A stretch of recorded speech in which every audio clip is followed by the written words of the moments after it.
Hindi man kasing daling marating, binabalik-balikan pa rin ang ganda ng Calaguas Island sa Camarines Norte.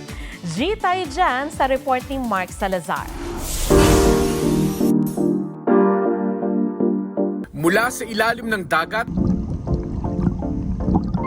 hanggang sa himpapawid, talagang nakamamangha ang paraisong ito sa Camarines Norte, ang Calaguas Island. Kaya si Romel Naing, hindi mo masisisi kung bakit hindi lang isa kundi 7 beses nang nagpapabalik-balik sa isla. Sobrang amazed talaga ako sa kanya every time na bumabalik ako doon. Talagang namimit niya talaga yung expectations ko. Si Calaguas yung nag-step ng standard sa akin pagdating sa mga beaches. Yun nga lang sabi ni Romel, challenge ang pamamasyal sa isla. Bukod sa malayo sa mainland, wala ring kuryente at signal doon. Talaga dadayuin siya through boat ride.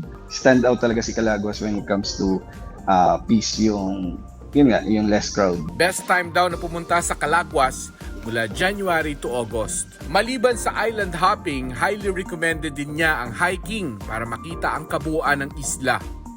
Mark Salazar, nagbabalita para sa GMA Integrated News. Huwag magpahuli sa mga balitang dapat ninyong malaman. Mag-subscribe sa GMA Integrated News sa YouTube.